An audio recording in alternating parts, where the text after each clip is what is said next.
Fred as frozen in this position.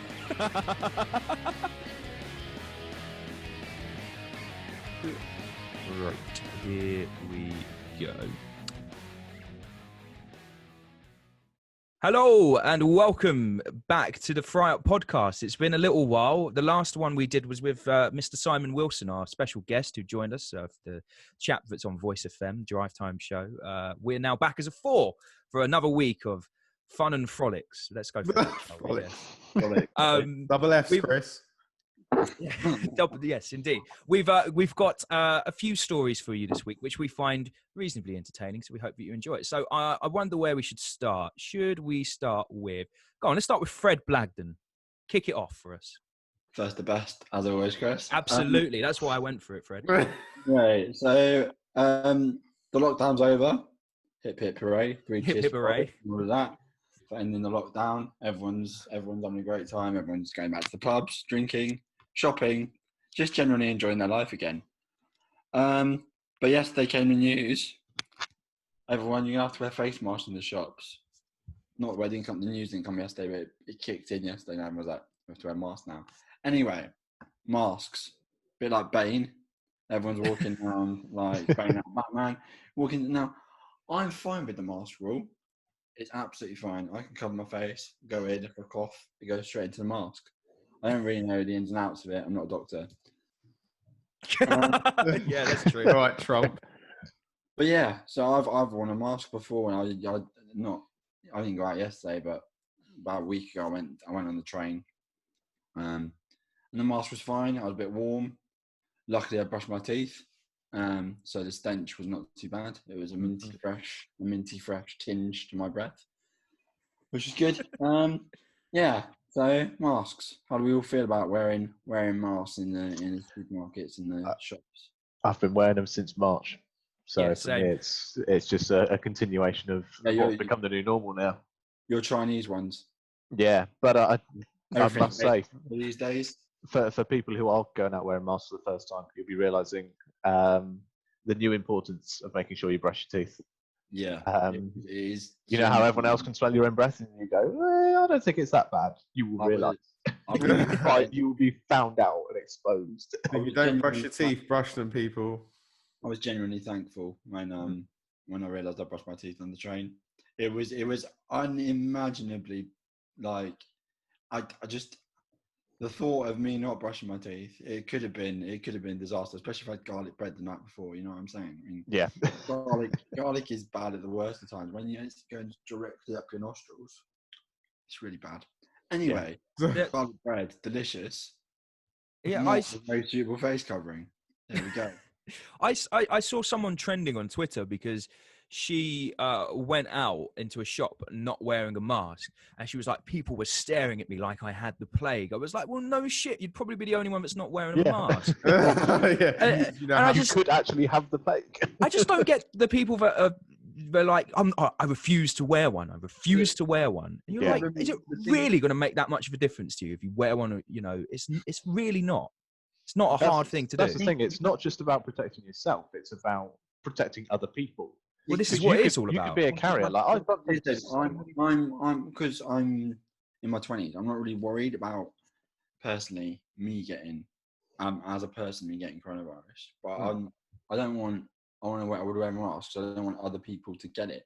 Obviously, I'd rather not get coronavirus. But if I do get it, I'm very, very, very likely to recover and all of that. But I don't want to give it to anyone else if I do get it asymptomatically. Which apparently a lot of people that get tested now have got it asymptomatically anyway. I don't want to give it to someone who's vulnerable or elderly or any of that, or my mum and dad. So it's like I wear a mask if I'm going out. That's the thing. It's at the start of this pandemic, there was talk of summoning the Blitz spirit from the Second World War. Can you imagine if there was a political argument over whether you needed to wear a gas mask because it's a violation of human rights? Exactly. Right off. That is your argument. As if the siren sounds. Yeah. I'll stay right here in the middle of Oxford Street. Thank you very much. Yeah, I'm not going to build an Anderson shelter. The government can't tell me what to do. Yeah, there's someone put up the argument on I think I saw it on Instagram. It was like, you imagine, like, but that used to make everyone obviously turn off their lights, so they weren't aiming for anything when they were, doing their bombing campaign. But you can imagine that one person be like, I have my right to leave my light on. It's just like, you've got to be a moron, surely. It's just, yeah, exactly. It's just, it's not difficult. It's not difficult. Isn't it, if you leave your lights on? What's that? It's like a shining beacon for the Luftwaffe leaving your Exactly, lights. right? Put everyone else at risk. Yeah. I don't mind if you don't believe that the mask works, but you wear it anyway. That's fine. Believe what the hell you want to believe. Right. But it's about looking out for other people at the moment. I don't see the issue. It's not a big deal. I mean, I've worn masks a couple of times, and it is literally, it's a little bit warm. That's it. Yeah. And the doctor proved that it doesn't restrict like airflow and oxygen intake and things like that. I mean, it's ridiculous. Just put a mask on. I mean, even if you don't think it works at all in preventing the virus, because there's no like proof of anything by the WHO. They think it works a little bit, but they're not entirely sure. Even if you don't think it works, just wear it. I mean, it doesn't impact your life at all. No, you can take it off as soon as you leave the shop as well. Outside, it's fine because apparently the virus is like weaker outdoors, so it's fine. Just take it off when you leave. And I think if it was winter, I think there'd be a lot less complaining because obviously it's colder, and it'd be nice to have something covering your face a bit more. Yeah, it's true. Exactly. Yeah, you're not wrong. Because it's obviously a bit warmer. Obviously, the weather's not been like amazing, but that's probably adding to it a little bit. But when the winter comes, and if it's still something we have to do, then just have to get on with it, won't we? I mean, I think it'll stop going into winter, this sort of thing, because I think genuinely by this time next year it'll be pretty much back to normal. I hope it's normal by January. I've got a gig Touch wood. I don't think it'll be normal by January. I think there'll be a lot of things we can then do by January, such as, I mean, let's bringing some crowds back in October for the sport, which is good news. Hopefully it'll work, the pilots.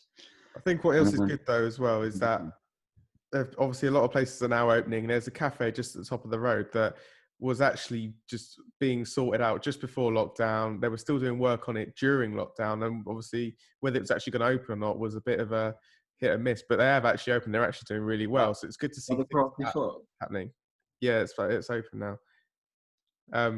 They're all doing really well. So it's obviously good to see like local businesses being able to actually open up and people going to them and supporting them as well. Yeah, that's something you need to do at the moment. Is look after your local businesses. I mean, Wagamama's isn't going to go anywhere. I hope not. Sort of, like your independent shops. Debenhams, on the other hand.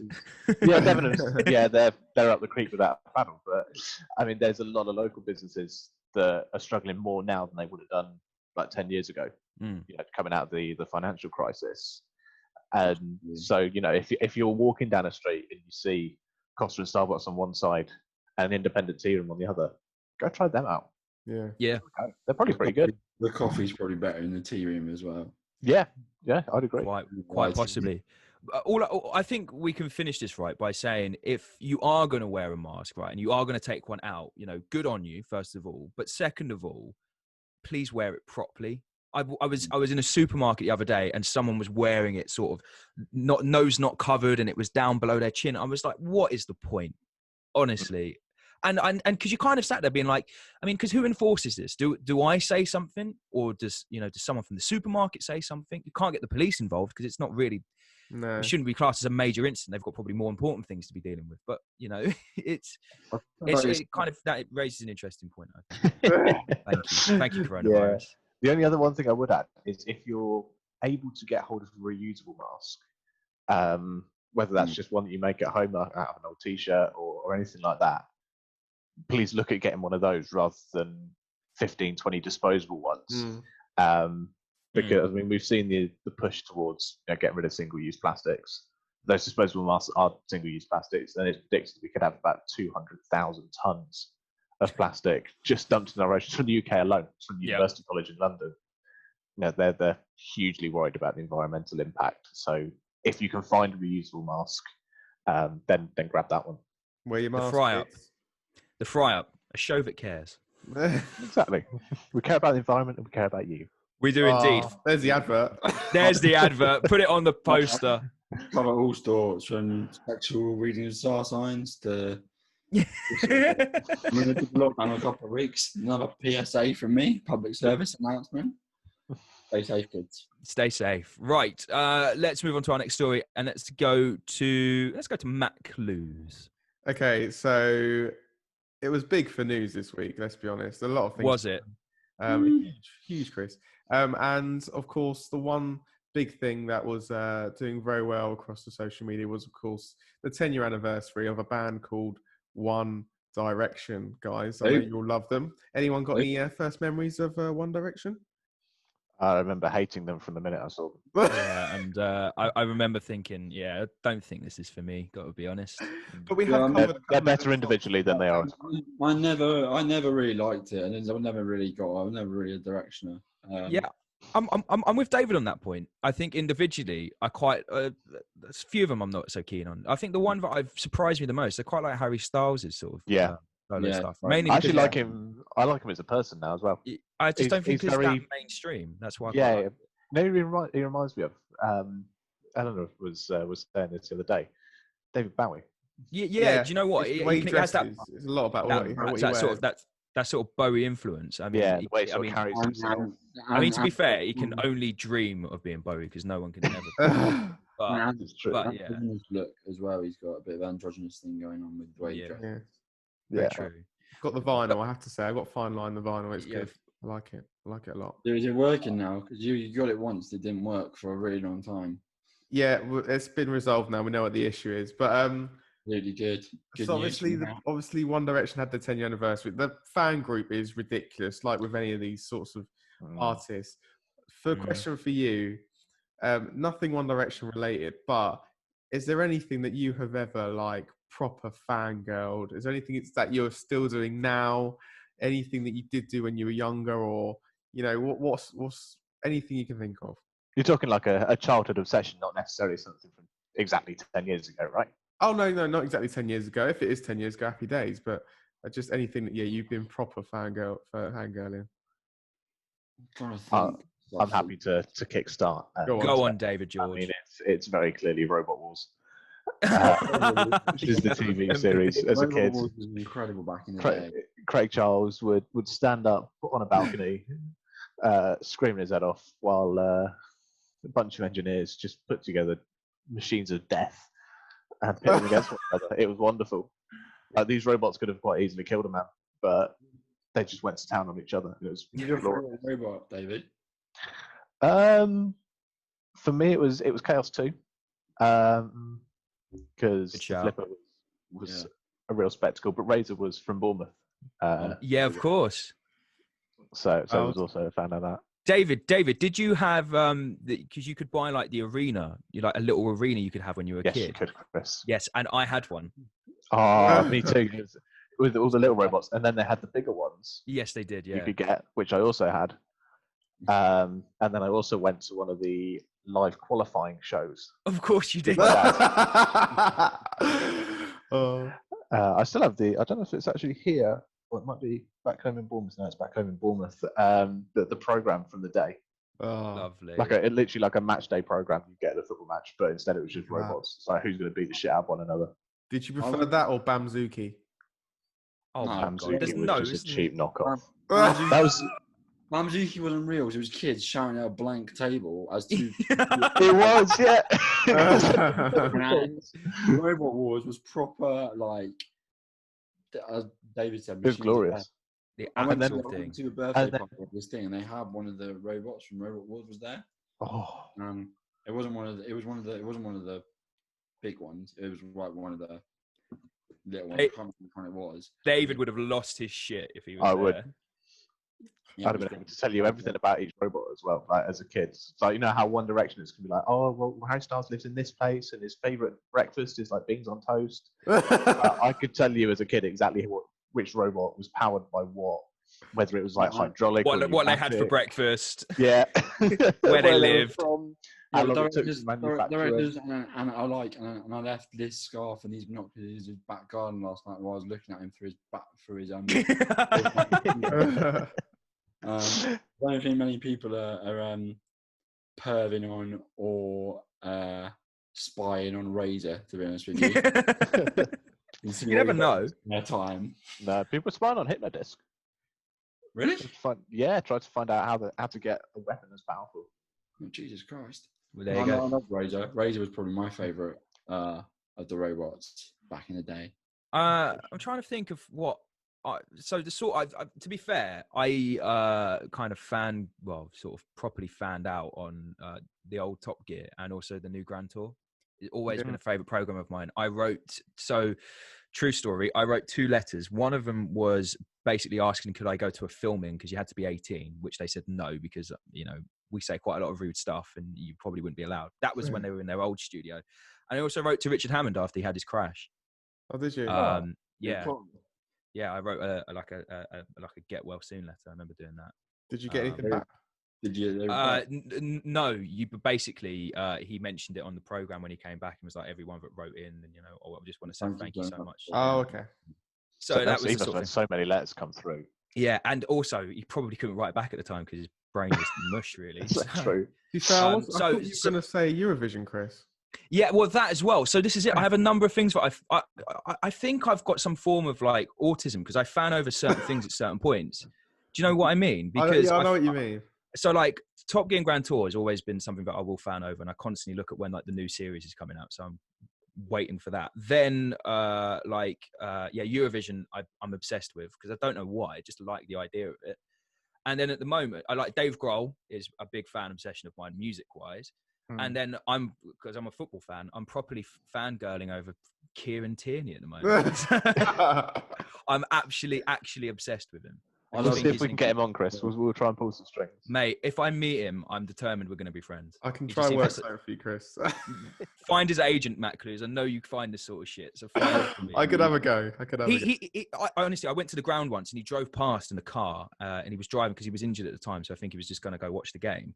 And I was just like, we need to be friends, Kieran. We need to go and watch a Jerry Cinnamon gig together or something. I just don't know.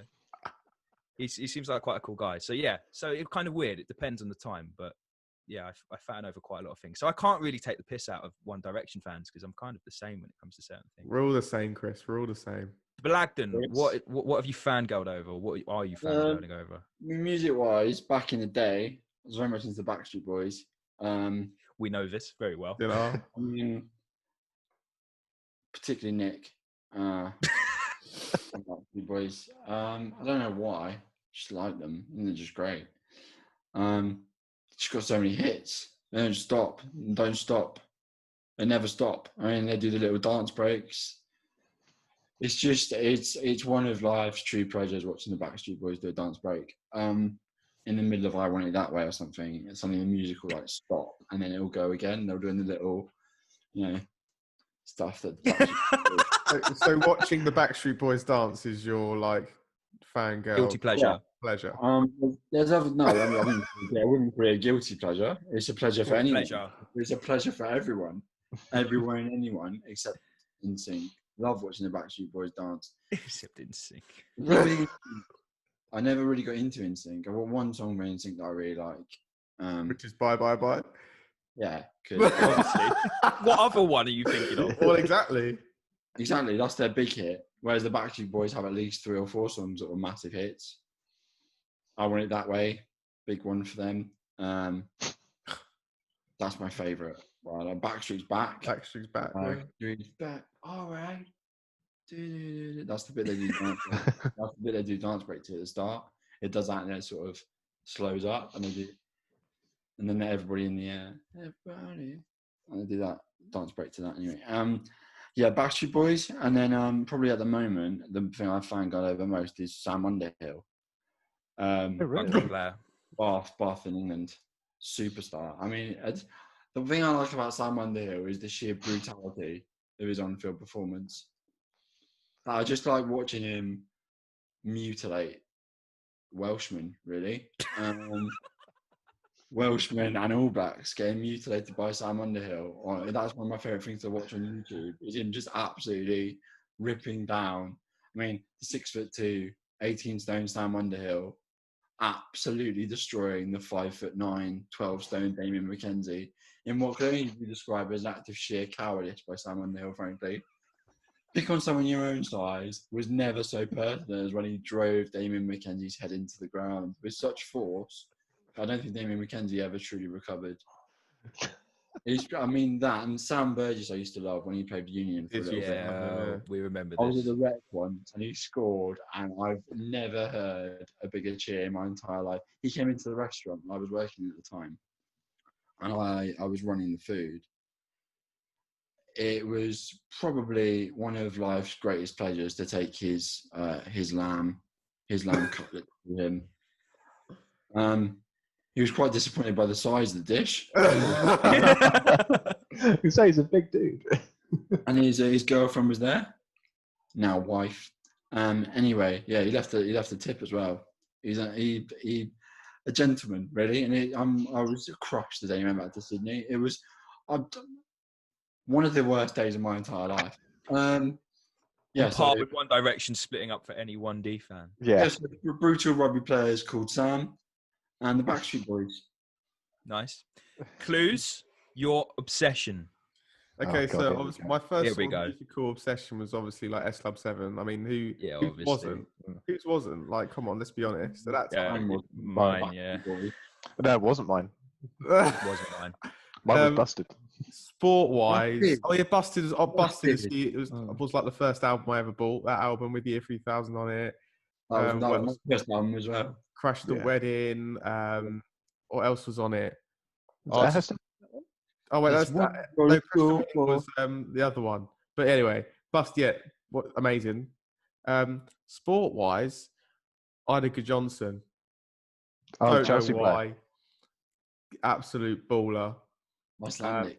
He was great. He was everything right about football until he left for Barcelona. Who you're now conveniently repping into this podcast. But that's probably main, and obviously Super Frank at the moment is just an absolute hero. He can't do no wrong in my eyes. Everything he says is pure gold. When Chelsea get relegated next year, that'll be fun to watch your reaction to that. It would be, so it wouldn't happen. But I mean, it's more likely Newcastle will be. But there we go. Come play Bournemouth in the Championship. Will not sell to the Saudis. It's really frustrating me. The Saudis would change Newcastle for better. I mean, it's not really a shock, is it? But there we go. But yeah, they were probably my obsessions, big time. I think it's easy to have an obsession about like someone involved with music though, because they're always there.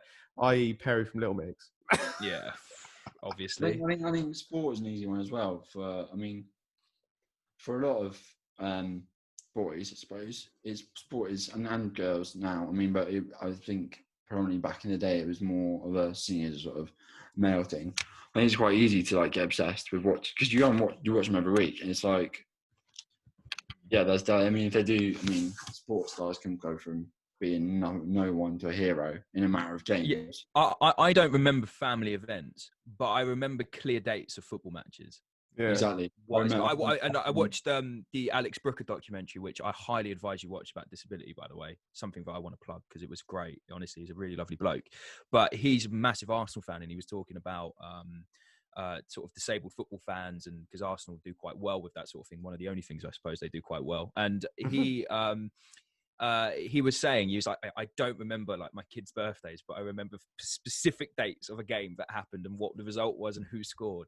And it's so true. I don't know why it is. It's just because you obsess over it, I suppose. What's been quite weird this week is they've been showing reruns of the 2003 Rugby World Cup, which is where obviously England won that one. And they've been putting like highlights online, and they'll put it on and they'll describe it a little bit at the top, and I'll be like, I remember exactly where I was, exactly what I was doing. Yeah, when I watched that, exactly how I like felt when that happened and stuff like that. It's ridiculous. It's genuinely ridiculous, like how much of a connection. I mean, it's 17 years ago, and I still remember specific moments from it. No, it's just mental. So if you have an obsession, comment below, please. We want to hear what your obsession is. Sure. Can literally be anything. Like us, it could be sport, or it could be music, or it could be, I don't know, literally something like completely out of the blue. TV show. TV program, or your favourite sex position, you know. Just Wasn't expecting you to say that, Chris. What is yours, Chris? Sorry, Mum. What is yours, Chris? If you're going to, I don't have one. Let's move on. Everyone has one, Chris, and the people want to know. Yes, we do, but we don't need to broadcast it. Let's move on. I mean, you brought it up. I can't say that's your topic. Try to crack a joke, I wasn't okay? expecting you to say that word, to say that phrase. Tune in next week to find out Chris's favourite sex position. We'll be acting it out live. What? Wow, it's No. just getting too far. No, we won't. We'll be Chris moving on. with your special blow up doll. the fry up OnlyFans. As seen in a South Korean football stadium. It's only a matter of time, David. Oh Before yeah, it the happens. South Korean football stadiums, yeah. Factory fresh.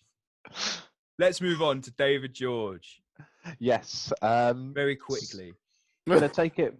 We're all down south, but we're going to take it up to Sheffield for this one, boys. Ooh, Wonderful. I like Um, Sheffield. It's I quite like, I nice. like a journey. There is a mum from Sheffield who is currently saving £4,000 so that she can afford to boycott schools coming back in September. So this is Jennifer Dunstan. Says she's living a no-frills experience so that she can boycott the reopening of schools and defend herself in court. She's a single parent with an autoimmune disease, which basically means she's one of those who's more high risk of catching coronavirus. Right. And is worried that her son, who's 9, would end up in care if she became seriously ill. So obviously schools are reopening in September. They're broken up for school holidays. And the Education Secretary has basically said, if you don't send your kids to school in September, then you could very well face fines. I mean, there is obviously a reason behind it. Then the whole the kid ending up in care, but obviously, Yeah, the kids should be going back to school. Really, it's a double-edged sword for me because she is considered to be high risk for catching coronavirus, and in terms of handling coronavirus as a country, we've not done brilliantly in the grand scheme of things. We've done all right. We could have done a lot better. And so I think there are quite a few people that don't quite think it's safe to do certain things yet. Like, for example, we were discussing in the last podcast how we wouldn't go back to the pubs yet, ourselves. And I imagine, none of us are parents that we know of, but there's no way of knowing how a parent would feel if they were high risk, knowing they had to send their kid back to school. So I have a contact that is the head of a health. Well, is one of the directors of a health charity locally here in Hertfordshire, and she is a person that received a transplant. She's quite high on the high category list, and she's someone who's obviously taking extra care when it comes to coronavirus. And we talked about the furlough scheme, obviously is now something that's going to be coming to an end in October. And she was saying that she was disappointed that it hadn't been extended because she hasn't, loads of people that she'll know, for example, that don't feel comfortable going back to work yet. They're still worried that, there could still be at a very high risk. So when you first told me that this was going to be your story today, I was kind of like, it sounds like a typical story. Yeah, she just doesn't want the kid to go back because she just wants to just lounge about. Wants to go to Disneyland and saving up to $5. Yeah, exactly. But now you hear it, it's like, to be fair, in some sense, I can understand her worries. I do get where she's coming from. But then again, your other part of your brain is going, well, the kid should really be going back to school because otherwise he's just going to keep falling behind. Yeah, that's the thing. The first few years of school, especially, So building important. up to sort of year 10, for example, is probably where you learn the most amount of stuff. Absolutely. It's And what as helps a build you up person, to you're get the to most. GCSE. Yeah, and you're also the most malleable. Skills as well. Yeah, For like 5-6-year-olds, that's where you learn how to interact with other people. Yeah. Which is so important, especially in today's society where it's all online. But yeah, for the vast majority of kids, I think it's the right thing to do. In theory, school would be the safest place for kids to be because kids don't really get it badly. But at the same time, obviously going home, possibly giving it to a parent. For the vast majority, I think the kids should go back to school. I think it's the right time. I think it just needs to be. Don't go back in September. when do they go back? Will they ever go back? Sort of thing. It needs to happen. At the same time, she is high risk. There's got to be some. I mean, there has to be something put in place by the schools, I suppose, to sort of manage the risk of high risk shielding. I think a month ago you would have probably said, okay, let's see what happens in September, because obviously it's now only a month, just over a month away now. It's kind of like, what situation are we still going to be in? You know, are we still going to be in a situation where we're getting like 700-800 cases a day, or is that going to be halved? I mean, it's a decision that's probably going to be based on that sort of thing. Well, I think it's starting to drop.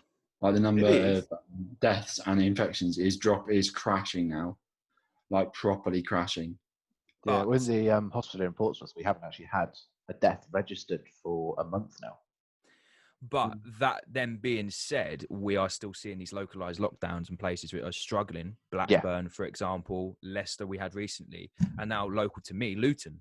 So Luton has now been a place where they've been given out a postcode range, and they're telling people to go and get themselves tested because there's been a high activity of coronavirus. So I think that's going to be something we see for the next 6-7 months. Is going to be localized lockdowns, and I think that then the schools would obviously be locked down in that particular area. But I feel like a national lockdown, that's not going to happen again. The schools aren't going to close all over the country. They need to go back in September. I mean, the kids are falling behind. The kids need to learn. Absolutely. In schools. Right, to finish it off, I've got a bit of a light-hearted story for us all. We all use LinkedIn, right? Yeah, we do. You know, it's quite a serious thing. No one's ever said, you know, LinkedIn, it's fun. Love LinkedIn. You know, it's you know, it's one of those social media sites where I can pick up women or whatever. David LinkedIn, tried once. I think he did, didn't you? Did you? I swear, did you? Oh no, maybe not tried, but I remember the days of those times, David. What was this? They've been using LinkedIn like it's Tinder. No, I don't think so.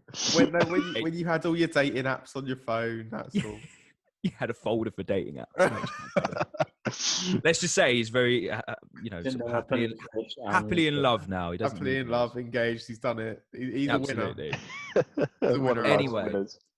Anyway, there's this chap that has been going. It's been going viral on Twitter. He's been trending, and he's called Jimmy from LinkedIn, and.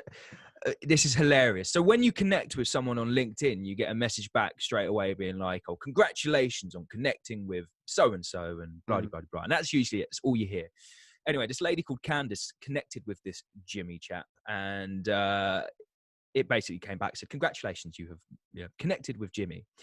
And then suddenly she gets a voice message. And I'm going to see if we can try and get a clip for this to be played some point on the podcast, because it is the single most amazing thing you've ever heard in your life.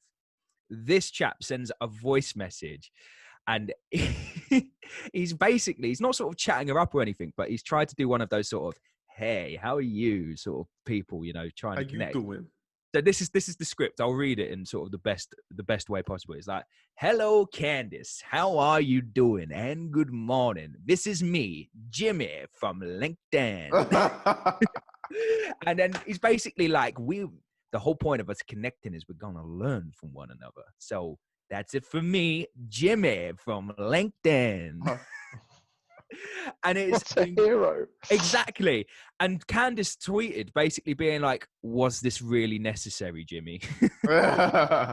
And people have been going mental for it. And I love him. I love this guy. And I wanted to see if I could connect with him yesterday, and I couldn't. And it was disappointing. I think he's probably shut him off. But it kind of leads to the question, like, what is the most sort of weird message you've ever had from anyone, or sort of voice message or social media message? Because, I mean, that, I think, probably tops the list. But I wanted to see if you had anything. I'll quickly find it for you. So this happened recently. Is it broadcastable? I don't know. I've had some weird messages, group chat messages. I think we're in a number of group chats. A lot of you boys are parts of at least one, sometimes two. And in actually many of the cases, three. But yeah, I mean, we've got a group chat for obviously the podcast. We've got a group chat for friends of us from uni. I mean, there's so many group chats. It's hard to keep up. But yeah, get weird messages now. Generally, stuff like they generally start boys, and then there's a message of something they've done. That's amazing. Or even if you've had like a weird work email, like one of those. Have you ever had one of those where it comes into your inbox and you're like, where the hell did this come from? We have a guy that continues to send us Bible passages and what he thinks they mean. What? But we're talking like 5,000 word essays on what he thinks they mean. And he sends one to pretty much every single journalist once a month. Just basically to tell us that the day of reckoning is coming. That's fine, because we reckon you're a fucking idiot.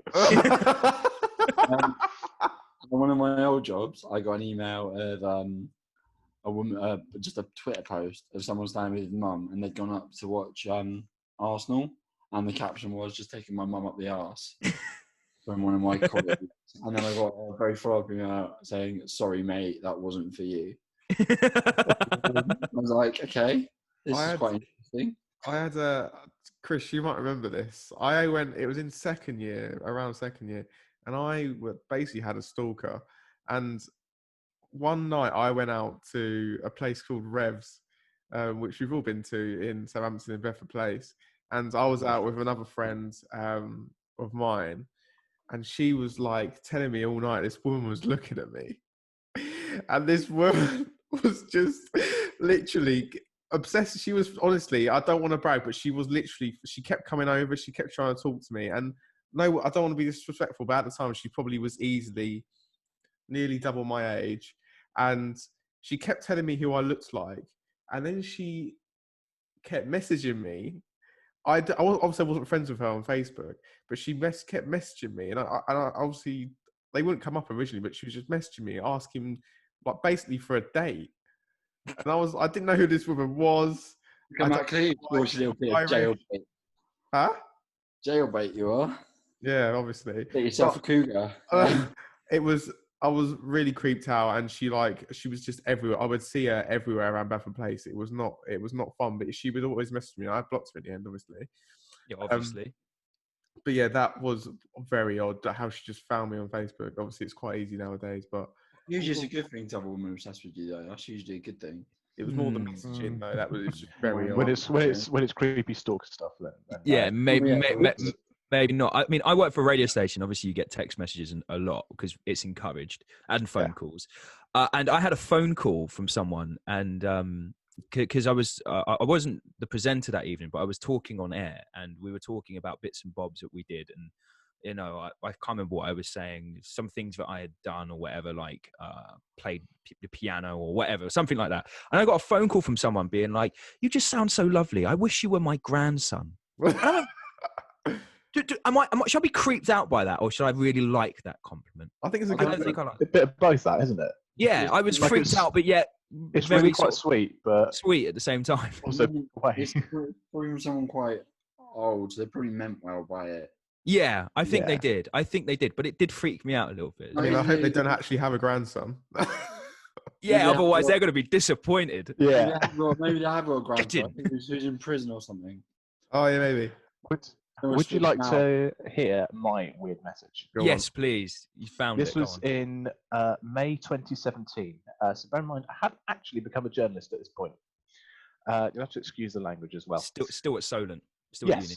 You wrote an article about me, you little cunt, without knowing anything about me. Ooh, my ex was a fucking sociopath and attacked me that day. I acted in self-defense. I had to wear that conviction for fear of not seeing my son. I suggest you take that article down.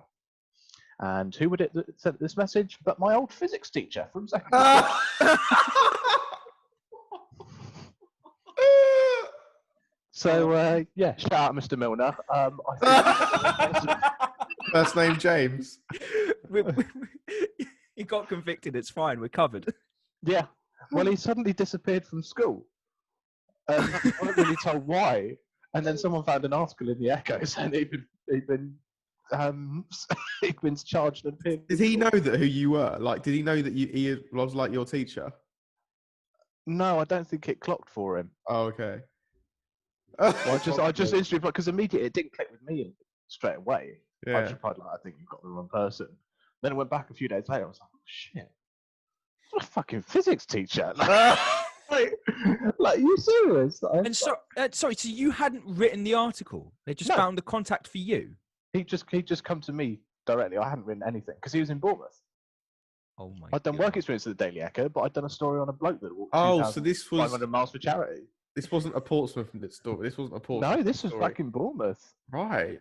It was just bizarre. So how did he know you were even there? Did you have something on like your Facebook profile that was like? It just said that I was studying multimedia journalism, but that was it. Oh, that's really odd. That's weird, But man. yeah, the guy went for me. It's been 3 years, and I still haven't had an apology. Is this your? I might So if you're message watching, I might message him. Yeah. Really? Hi, Mike. Just a quick update on my life. going okay. Yeah. Going pretty well, actually. How are you? God, like, Okay, that trumps it. Yeah, I've never had that sort of abuse from anyone. I get trolled by Kiwis quite often. My That's views. because you're very outspoken on rugby. Yeah, and that's because you kind of bring it upon you. Like, sometimes I just tend to just write things and see what happens. Like once I wrote Brian Barrett is not a good player, and the amount of abuse I received was just incredible. So just for reference, Fred is part of a New Zealand sort of rugby Facebook group. Not just one, Chris, several. No, it's good to sometimes do different derogatory comments, like fake ones on each one, and then just watch the hate roll in. You're just a troll. I'm not a troll. I like to provoke debate. I'm a conversation starter. Do you know what he does? He sends a message at about 10 o'clock at night, goes to sleep, and then I'll wake up to something interesting in the morning. It's because at 10 o'clock at night in this country is like the Tactics. afternoon in New Zealand or the late morning or whatever. Like prime time. Controlling hours for Fred Blackton. It's perfect. Prime trolling. Put it on just before you go to bed. Wake up like 9, 10 o'clock in the morning, and you've got about 100 notifications on Facebook. It's great fun. I don't do derogatory things. I just write stuff like stuff either like Owen Farrell's best player in the world or Dan Carter was so overrated, and just watch the hate roll in. It's really fun. I mean, if you're ever bored, write something that you don't believe in that's vaguely moronic on a site that's filled with these fans, and just watch the conversation begin. Top tip to finish the show. There's Fred's lockdown PSA for That this. was a good thought. If you're bored, Should have said that ages ago. there we go. If you're bored, troll some Kiwis. Troll some Kiwis. And that's the... Africans are fun at the moment because they won the World Cup. Just say South Africa won the World Cup the most easy way ever. And then I think we found the title for the show. If you're bored, troll some Kiwis. What I know. What's a Kiwi name? Like Andre Duplessis. Hondre? Yeah, Andre Duplessis. We'll start trolling you. I don't know if that's South African, isn't it? Yeah, that's Duplessis, a South African name. Yeah, write something like South Africa didn't deserve to win the World Cup. And then Andre Duplessis will be all over your Facebook. So I start to get personal. That's why I start to block people. Well, thank you so much for watching this week. It's been a pleasure as always. We're going to be back hopefully next week with another podcast for you with some more funny stories. In the meantime, comment please your fan obsession below. We'd love to know what it is because we were talking about that earlier. So thank you for listening or watching, and we'll see you again soon. Bye. Bye.